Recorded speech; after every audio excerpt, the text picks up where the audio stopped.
शेवटचा प्रश्न आहे, 1 मे केसेस करणार का? आणि 1500 रुपयाची आपण घोषणा शिंदे साहेबांनीच केलेली आहे, 2100 रुपये करणार. तर ते 2100 रुपये या आर्थिक वर्षात आपण करणार का पुढच्या आर्थिक वर्षात करणार? की बहीण योजनेचे ऍप्लिकेशन सर, ज्याचा उल्लेख आपण आकडेवारीचा केला, ॲपवर साधारणपणे 1,34,85,000 इतके ॲप्लिकेशन्स आहेत आणि पोर्टलवर ज्याचा आकडेवारीचा आपण उल्लेख केला ते 1,06,00,000. असं दोन्ही बायफर्केशननी हे 2,43,00,000 आहेत आणि ते आकडे आत्ताही आपल्याला ॲप आणि पोर्टलवर दोन्हीवरही आपल्याला हे पाहायला मिळतात. मी ह्याची कारण आपण रजिस्ट्रेशन करताना ज्यांना ॲप सोयीस्कर पडतो त्यांना ॲप, ज्यांना पोर्टल सोयीस्कर पडतो त्यांना पोर्टल, अशा पद्धतीने आपण दिलेला आहे.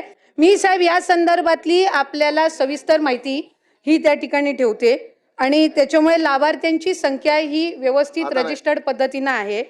दुसरी महत्त्वाची गोष्ट म्हणजे जी काही रिकव्हरीची प्रक्रिया आहे, ज्या सरकारी कर्मचाऱ्यांनी त्या ठिकाणी लाभ घेतलेला आहे ती 2 महिन्याच्या आत पूर्ण केली जाईल.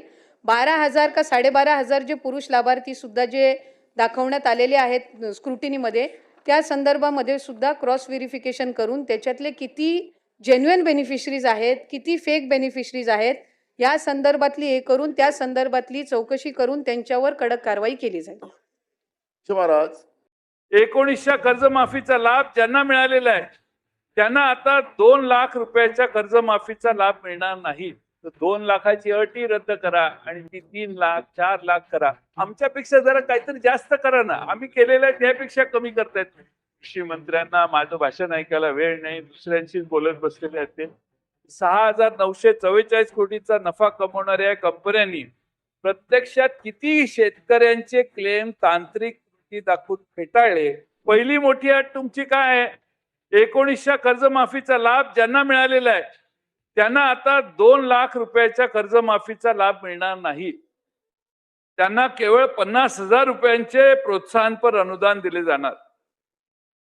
अध्यक्ष महोदय, पीक कर्ज दुसरं 2 लाख रुपयाचं पीक कर्ज आहे, ज्याला कर्ज आहे, मी काढलंय समजा, तर मी आधी 1.5 लाख भरायचे, मग 50,000 रुपयाचं अनुदान सरकार मला देणार.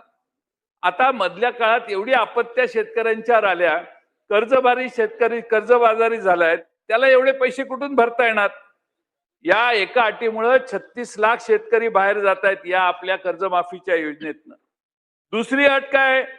25-26 आणि 26-27 या दोन्ही वर्षाचे कर्ज नियमित भरले असेल तरच प्रोत्साहनपर अनुदान मिळेल. म्हणजे 2 वर्ष तुम्ही रेग्युलर असला तरच प्रोत्साहनपर अनुदान मिळेल. अध्यक्ष महोदय, गेल्या वर्षी सरकारने सांगितलेलं की अतिवृष्टीमुळे आणि पिकांच्या नुकसानीमुळे शेतकऱ्यांना कर्ज फेडणे शक्य झालेले नाही. मग अध्यक्ष महोदय, ही अट घालायची काय गरज होती?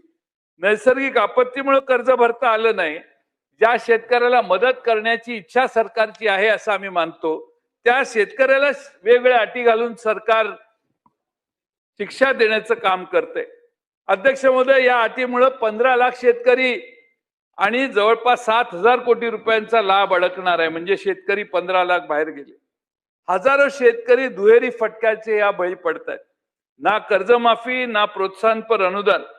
सरकार काय म्हणतं? ही कर्जमाफी ऐतिहासिक आहे. आता ऐतिहासिक अशी कोणती कर्जमाफी झाली आहे ज्यात लाखो शेतकऱ्यांना बाहेर ठेवतोय आणि आपण आपल्या योजनेला ऐतिहासिक म्हणतोय? ही अध्यक्ष महोदय, सावरकर साहेब, ही कर्जमाफी आहे का पात्रता परीक्षा आहे?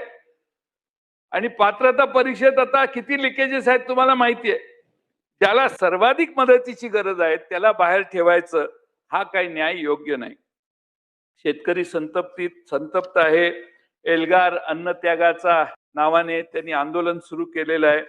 या सगळ्या अटी तात्काळ रद्द कराव्यात. 1900 कर्जमाफी घेतलेल्या शेतकऱ्यांना योजनेचा लाभ द्यावा. 25, 26, 26, 27 चे कर्ज नियमित भरण्याची अट रद्द करावी. 25-26 मधील थकीत पीक कर्जाचाही कर्जमाफीत समावेश करावा आणि कोणत्याही प्रकारच्या भेदभावाशिवाय विनाट सरकार कर्जमाफी जाहीर करावी. अध्यक्ष महोदय, अशी आमची सरकारकडे मागणी आहे. विमा कंपन्यांनी राज्यातल्या शेतकरी, राज्य सरकार आणि केंद्र सरकारकडून 56,800 कोटी रुपयाचा प्रीमियम जमा केला. सरकारने विधानसभेत लेखी उत्तरात दिलेलं आहे. एकट्या 22 पासून या पीक विमा कंपन्यांनी तब्बल 6,944 कोटी 11 लाख रुपयाचा निव्वळ नफा मिळवलेला आहे. म्हणजे महाराष्ट्रातल्या जनतेने म्हणजे शेतकऱ्यांनी विमा योजनेचा लाभ घेण्यासाठी प्रीमियम भरायचा, म्हणजे सरकारच भरतं आता प्रीमियम. आणि अध्यक्ष महोदय, विमा कंपन्यांना 6,944 कोटीचा फायदा व्हायचा, हे गंभीर आहे असं मला वाटतं.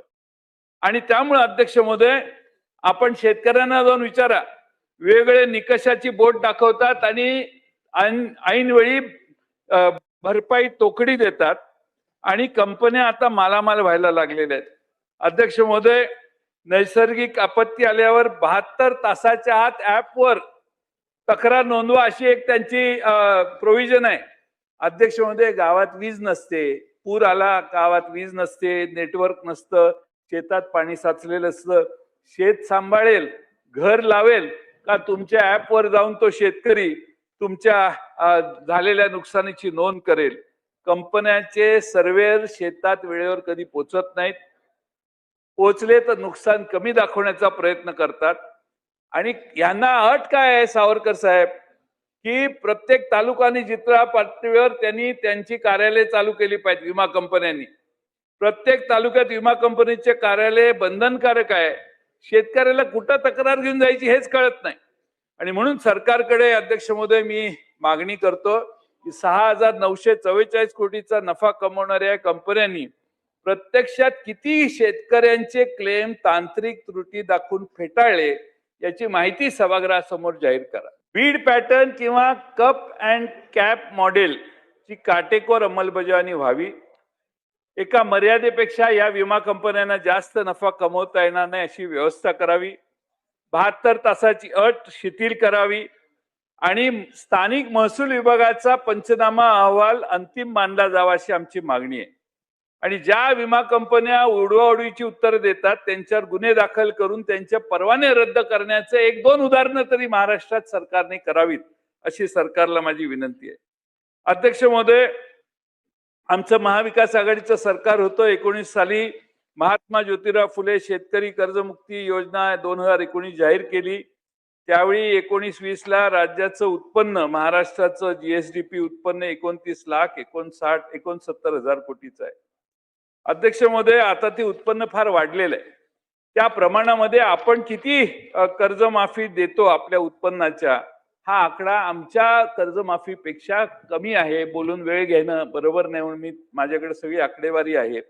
आणि त्यामुळे अध्यक्ष महोदय, माझी सरकारला विनंती आहे, या अटी आपण जर दूर केल्या तर फार लोकांना न्याय मिळेल. देवेंद्र फडणवीस यांचं देवाभाऊ हे पोस्टर कदाचित पुन्हा सर्व अटी